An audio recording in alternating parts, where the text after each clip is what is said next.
안녕하십니까. 7월 11일 이데일리 조영훈의 시시콜콜 뉴스브리핑 시작하겠습니다. 먼저 사드와 관련된 동북아 정세 소식입니다. 지난 주말 한미 양국은 고고도 미사일 방어 체제 이 사드라고 하는데요. 배치를 전격 결정했습니다. 이를 놓고 중국의 반발이 예상보다 훨씬 크게 전방위로 나타나고 있는데요. 왕이 중국 외교부장은 즉각적으로 사드 배치는 한반도의 방위 수요를 훨씬 넘어서는 것이라며 그 어떤 변명도 무기력하다고 아주 작심하고 비판을 했습니다. 중국 언론도 굉장히 강경한 논조를 이어가고 있습니다.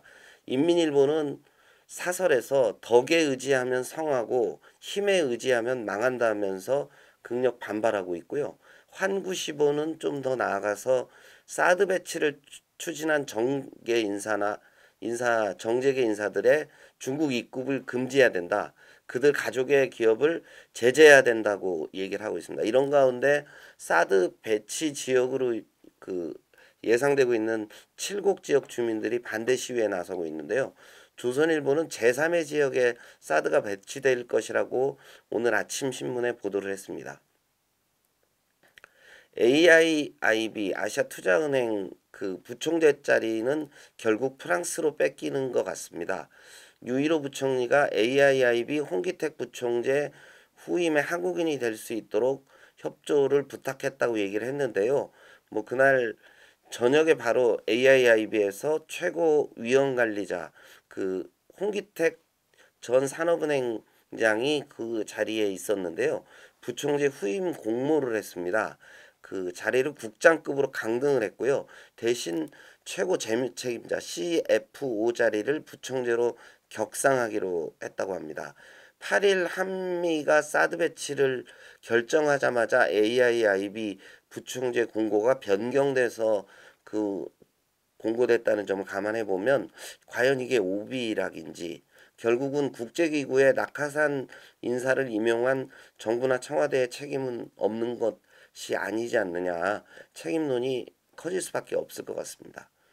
중앙일보가 상반기 펀드 시장 결산 보고를 했는데요. 참고해 보실 만한 것 같습니다. 주식형 펀드는 1.67% 마이너스를 기록했고요. 채권형 펀드는 1.87% 수익을 얻었습니다. 금리 인하 기조가 계속 이어지고 있는 글로벌 영향이 제일 컸는데요.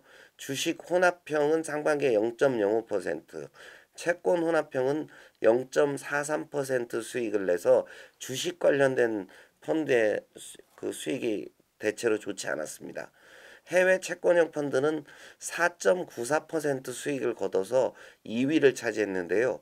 1위는 금, 원유 등 원자재를 기초 자산으로 한 해외 원자재형 펀드들이 차지했는데 수익률이 무려 16.37%에 달했습니다. 매일경제는 미국 인종 갈등이 폭발하고 있다고 보도를 했습니다. 백인 경찰의 과잉 진압으로 흑인이 총격을 받아 사망한 뒤에 검은 분노가 계속 릴레이로 이어지고 있는데요.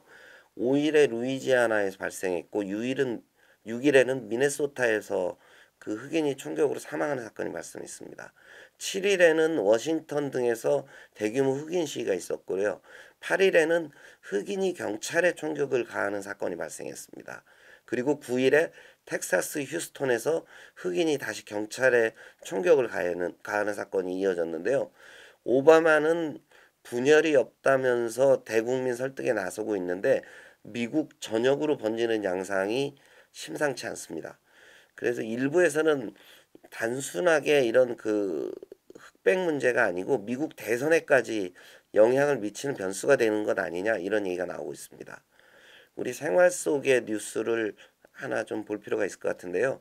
치킨 반마리에 정부가 권하는 나트륨 하루 권장량이 포함되어 있다는 소식입니다.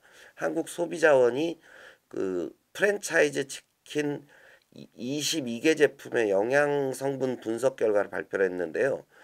15,000원짜리 BHC 해바라기 치킨에 무려 721g이 있다고 합니다. 국내 치킨 오리지널에는 442g이 있다고 하는데 건강에 좋지 않은 영향이 있다는 게 아직까지는 정솔입니다. 그래서 나트륨, 뭐 소금을 많은 제품을 드실 때는 야채와 샐러드 등을 같이 드셔서 나트륨 섭취를 줄일 수 있도록 해야 된다는 게 소비자원의 권고입니다. 초저금리 시대의 사회 현상이 하나 나타나고 있는데요. 저 이데일리가 지면으로 보도한 내용입니다. 대학 장학기금이 순환 시대를 맞고 있다는 소식입니다. 동국대의 박관호 장학금은 5억 원 규모로 조성이 돼 있는데 이자 수입이 2012년에는 2,830만 원에서 지난해에는 844만 원으로 줄었다고 합니다. 장학금의 이자 수익이 줄면 수혜 학생이 그만큼 줄어든다는 얘기입니다. 한국 외대에는 9억 원 규모로 운영되는 윤강로 장학금이 있는데요. 2015년부터 원금을 깨서 원금까지 포함해서 장학금을 지급하는 걸로 결정을 했다고 합니다. 3년 새 대학 장학기금의 이자 수입이 약 70% 정도 격감하면서 나오는 현상인데요. 이에 대한 대책. 그렇다고 장학기금을 너무 공격적으로 운용하면 또 주식형 펀드 상반기 수익에서 받듯이 손해를 볼 수도 있고 이래저래 대학들이 장학기금을 무작정 모으는 것이 문제가 아니라 어떻게 잘 운용해서 안정적인 수익을 만드느냐가 앞으로 대학의 새로운 과제로 떠오르는 것 같습니다. 이상 7월 11일 시시콜콜 뉴스 브리칭 마치겠습니다. 감사합니다.